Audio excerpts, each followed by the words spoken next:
Oh boy, Portland, you might have some trouble on your hands. Damian Lillard and the Blazers are about to do the unthinkable to LeBron James and the Los Angeles Lakers. First thing first, LeBron's pursuit of Kareem Abdul-Jabbar continues. He is very close to becoming the NBA's all-time leading scorer. Take a look at him, ladies and gentlemen. He's closing in on Kareem. Lakers up early, but Portland would make a big-time run. And when I say big-time run, I mean a big-time run in large part due to the play of Anthony Simons. Dame finds Simons once, and if Simons good, more is better. It's Simons again for three. With all this good loving going on in Oregon, Jeremy Grant got a little jealous and decided to get him a deuce. Dame's like, okay, I'm going to get it back to my man still. It's Simons again for three. And then this time around, Dame's like, here's my turn. A deep, ridiculous three-pointer from Damian Lillard. Blazers going a 45-13 run in the second. It's Simons again for three. He had 31 points. Portland in cruise control, up 25 on the Lakers, but here comes showtime. Dennis Schroeder not looking to LeBron, and then Thomas Bryant had himself a game.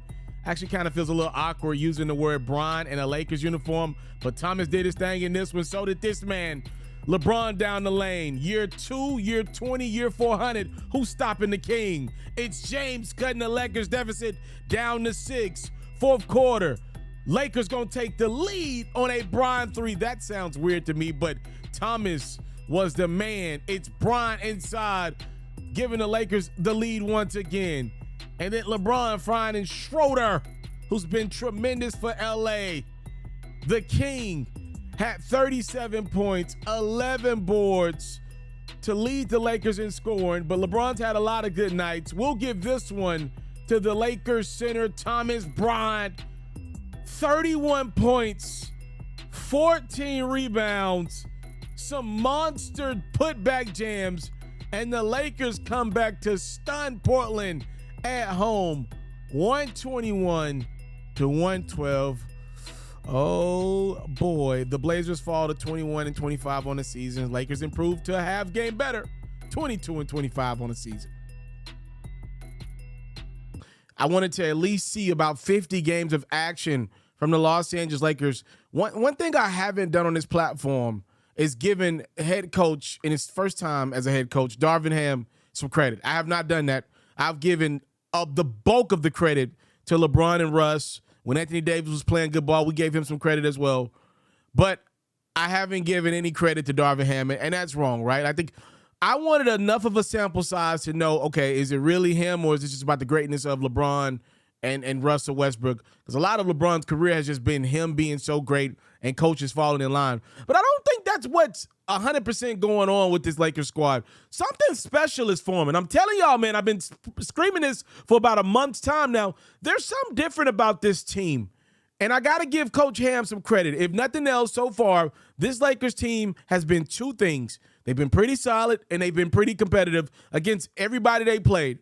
They wake up for the best teams in the NBA, which if you've been a Los Angeles Lakers fan over the last couple years, pretty much every year in the LeBron James' 5 years that he's been in with the Lakers, except for 1920, which the Lakers were great from start to finish. They won the bubble championships. Outside of that 1 year, though, the Lakers have been pretty lethargic oftentimes against some of the great teams in the NBA. Lakers wake up for a lot of the great teams nowadays. They're at least getting to the fourth quarter. And as many of you know, if you watch Lakers basketball, Lakers haven't woken up for some of the bad teams in the Western Conference. The Lakers even waking up for the worst. So they're waking up for the best, and they're waking up for the worst, and I believe they're somewhere in the middle of the pack. I got to give Darvin Ham a lot of credit. I don't think Coach Ham is the X's and O's guru. Like, I don't think he's going to wow you to sleep with his play calling out of timeouts. I don't think he's going to Rick Carlisle me to death or Steve Kerr me to death with some phenomenal play where I'm like, oh my goodness, he's a great coach. But what I do need to give Coach Ham some credit for is it's clear as day he is motivating these men every game. He seems to be a motivator of men. I don't like using good guy or bad guy or a good woman or bad woman. What the terminologies that I do use is I've never met Coach Ham a day in my life. He feels solid. He feels like a solid guy that's raised on some good morals. I don't know. I've always had that inkling to be able to kind of, sometimes I'm wrong, but more times than not, I'm able to decipher, okay, this dude's solid. This woman's solid. We can do business together. Coach Ham seems to be a solid guy that is really good at motivating his men night in, night out. You're getting the most you can get out of Thomas Bryant right now. You're getting a lot out of Dennis Schroeder right now, more than Frank Vogel was able to get out of Schroeder his first time around in L.A.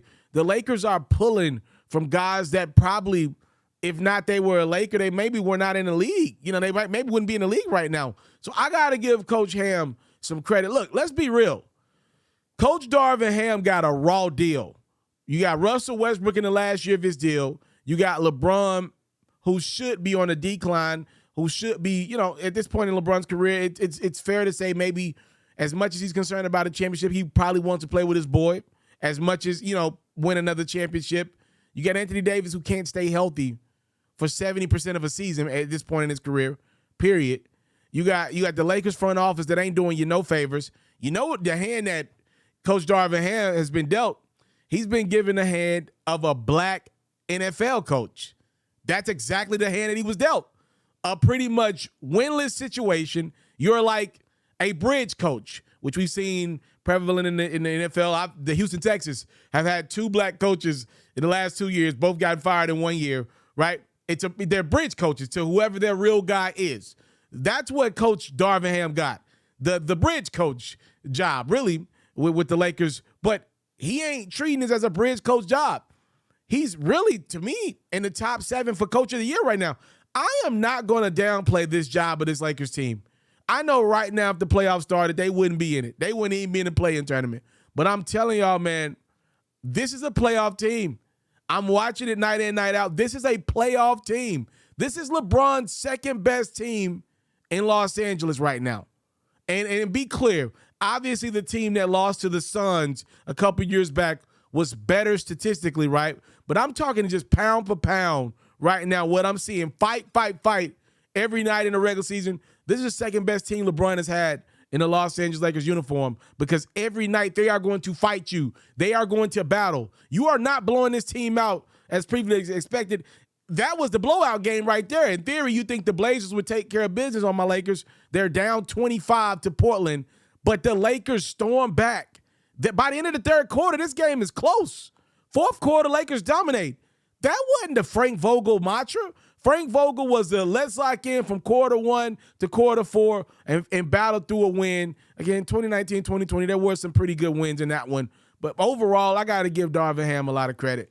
He has been doing a really good job in year 1, all things considered. The injuries that he had to deal with AD again, he ain't made no excuses, and he's pulling out of this Lakers group that ain't got a lot left on the board.